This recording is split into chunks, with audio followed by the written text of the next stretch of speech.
Bonjour, je vais vous expliquer sur cette vidéo ce qu'est une bonne alimentation énergétique. Alors il y a énormément de choses qui sont dites là-dessus. Sachez que c'est ma spécialité, je suis chirothérapeute, naturopathe, donc spécialisé dans une sorte de médecine énergétique si vous voulez, mais ça n'a rien à voir avec la médecine. Nous, on s'occupe justement des corps énergétiques, donc des énergies des hommes, sachant que bien sûr on n'a pas qu'un seul corps physique. Alors, la question qui se pose, faut-il être végétarien? Eh bien non, comme vous allez comprendre. Faut-il manger que des végétaux crus, comme certains le disent? Eh bien, surtout pas, comme vous allez comprendre. Faut-il manger de tout? Eh bien oui, mais pas forcément de tout, mais là aussi vous allez comprendre pourquoi. Et faut-il manger du bio? Ben pas forcément, vous allez aussi comprendre pourquoi. Par contre, évidemment, il va falloir patienter un petit peu parce que la vidéo ne peut pas être expliquée en quelques instants. Et donc, il va falloir une dizaine de minutes si vous voulez bien comprendre ce qu'est réellement une alimentation énergétique. Si votre santé vous importe, parce que ça devrait être expliqué dans les écoles, vous allez comprendre maintenant pourquoi.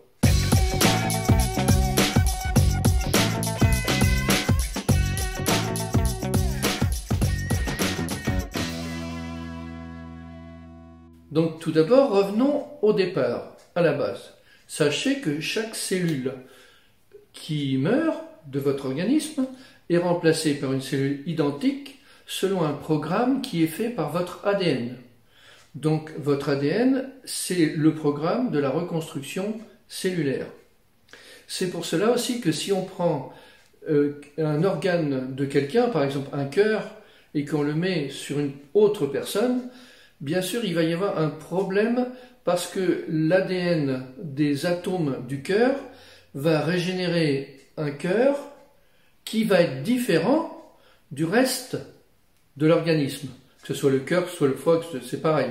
Ce qui veut dire qu'il va falloir donner des médicaments anti-réaction parce que ça crée comme un cancer en quelque sorte, c'est-à-dire des cellules qui sont anarchiques pour le corps, qui reçoit un corps étranger.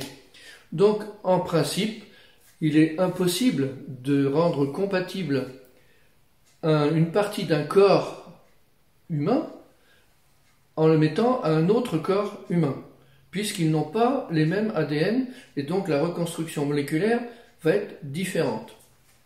C'est une première chose à savoir. D'autre part, on s'est aperçu que la mémoire de ce cœur, qui correspond, on va garder l'histoire du cœur, qui va être mis dans une autre personne, eh bien le cœur a aussi la mémoire de la personne. C'est-à-dire qu'une fois qu'il est injecté, qu'il est transféré dans l'autre personne, eh bien cette autre personne va avoir des images, des ressentis de la personne qui avait cette partie humaine. Ça c'est scientifique, il n'y a pas de doute là-dessus, c'est un constat qu'il n'y a pas de doute là-dessus. Par contre, c'est utile à savoir parce que ça veut dire que si vous mangez de la viande, si vous mangez de la viande d'un animal qui a été élevé dans un élevage intensif, qui a donc été élevé dans un élevage intensif et donc sans amour, qui a été élevé dans la souffrance, qui en plus a été tué dans la souffrance, c'est-à-dire qui a eu peur, eh bien cette partie de viande que vous ingérez, vous allez avoir aussi cette mémoire négative que vous allez ingérer. Cette mémoire négative qui va s'installer dans votre corps, dans vos cellules, donc vous allez ressentir ce mal-être de l'animal qui a été transféré, comme si vous aviez une transfusion d'un cœur, mais là c'est dans l'alimentation, et Dieu sait s'il y en a beaucoup d'animaux que vous allez ingérer. Toutes les viandes, pensez bien d'où elles viennent. Est-ce que l'animal qui vous a donné cette viande, bien malgré lui, a été élevé dans l'amour ou a été élevé comme indifférence, c'est-à-dire maltraité? Toute viande maltraitée que vous allez ingérer va vous donner une énergie maltraitée qui va même s'insinuer dans vos cellules, c'est-à-dire rester en mémoire dans vos cellules un certain temps. On peut calculer le nombre de jours, peu importe, mais pensez bien que lorsque vous mangez de la viande, d'où elle vient? Si l'animal a été élevé dans un cocon d'amour, comme c'était autrefois, comme ça l'est encore quelquefois, bien sûr, cette énergie d'amour, vous allez vous la mettre à l'intérieur. Et là, vos cellules vont être nettement plus à l'aise. Ce qui veut dire qu'il faut arrêter d'acheter n'importe quoi au niveau de la viande, arrêter d'acheter de la viande dans les supermarchés où c'est de la viande d'élevage intensif. Pour être sûr de manger de la bonne viande, il faut aller dans des fermes, dans des magasins de fermiers qui regroupent les animaux qui sont élevés par eux et donc dans l'amour. Et là, vous aurez une meilleure alimentation, même au niveau goût, et bien sûr une meilleure alimentation énergétique. C'est la première chose. Mais pensez bien aussi que si l'animal est mort que vous injectez, quelquefois l'animal n'est pas mort, mais vous injectez quand même une mauvaise énergie. Il s'agit du lait par exemple. Le lait de vaches qui sont aussi élevées de manière intensive. Elles ne sont pas mortes, mais leur énergie n'est pas bonne. Donc quand vous allez boire ce lait de mauvaise énergie, comment voulez-vous être en bonne santé? Donc c'est aussi pour ça qu'il y a beaucoup d'allergies aux produits laitiers, c'est logique. Il y a aussi des additifs qui sont mis dans les produits laitiers, des additifs qui sont mis dans les vaches, qui sont traités, des antibiotiques, etc. Donc c'est valable pour le lait, mais c'est aussi valable pour les œufs. Tous les œufs de poules qui sont mal élevés dans les élevages intensifs, tous les œufs ne sont pas bons. Donc voilà, tout ce qui est animal, si ça vient d'animaux malades ou dans le mal-être, eh bien vous incurgitez une énergie négative. Et c'est pas parce qu'il y a marqué bio dessus que c'est vrai. C'est le cas pareil pour les végétaux. Alors certains disent, bon, on va manger des végétaux parce qu'il n'a pas de système sensitif, etc. Mais les végétaux aussi sont vivants. S'ils n'étaient pas vivants, ils ne pousseraient pas. Pour les végétaux, c'est pareil. Tout ce qui est produit de manière intensive vous donne une énergie négative. Et c'est pas parce qu'il y a marqué bio dessus, parce que bio c'est certains critères de, comment dire, de production, mais qui sont plus ou moins respectés. Et puis quand c'est du bio qui vient de l'autre bout du monde, bien sûr, il est traité entre les deux, discrètement. Ça peut être par l'irradiation, ça peut être... Et de toute façon, il y a le transport, il y a les mauvaises conditions de transport, si ça va en loin. Donc imaginez-vous, si vous étiez dans une boîte, comment vous arriveriez à l'autre bout du monde en bonne santé? Parce qu'en fait, les végétaux, en principe, sont frais pour être en bonne santé.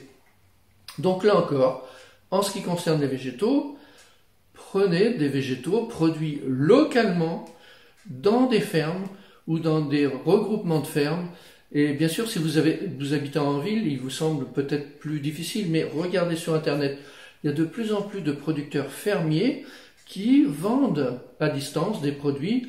Alors là, ils ont que 2 jours, on va dire, de trajet entre la production et chez vous, même si vous êtes en ville.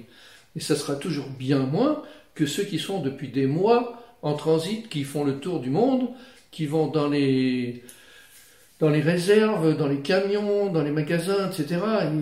Il n'y a plus d'énergie ou l'énergie est très négative. Alors après, il y a aussi, est-ce qu'il faut manger de l'alimentation, enfin des végétaux crus? Bien non. Pourquoi? Parce que on ne digère pas des végétaux crus. Les végétaux crus sont brûlés par le foie pour être digestes. Voilà. Donc, moitié, effectivement, c'est bon pour leur énergie, sous réserve, si c'est des fruits et légumes qui soient produits localement. Mais il faut toujours une bonne moitié de végétaux cuits pour avoir une bonne alimentation. Et il ne faut pas croire, encore une fois, que parce que c'est des végétaux, ils ne sont pas sensibles et ils ont les mêmes souffrances que des animaux.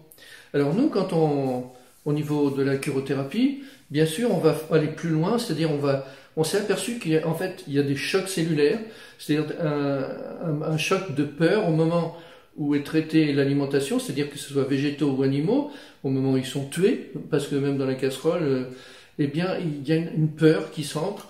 Donc on enlève ce choc cellulaire, on enlève les énergies usées, on enlève tout ce qui peut être les affecter quand c'est une alimentation douteuse d'un restaurant, c'est-à-dire les peurs mémorisées, les mauvais gras, les mauvais ferments, les produits chimiques, les mauvais additifs, sels et condiments, les ralentisseurs de froid, les ralentisseurs gazeux, les ralentisseurs radioactifs, et puis aussi les mauvaises mémoires de stockage, par exemple.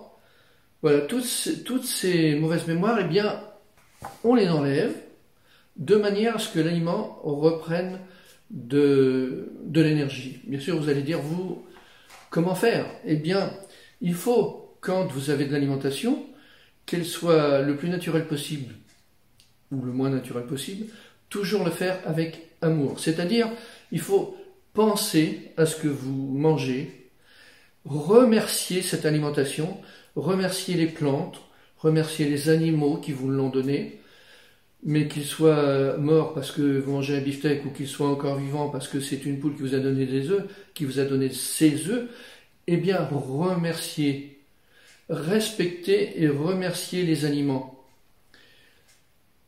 C'est pas parce que il y a qu'on va tuer un animal ou qu'on va tuer un végétal que l'on fait quelque chose de mal.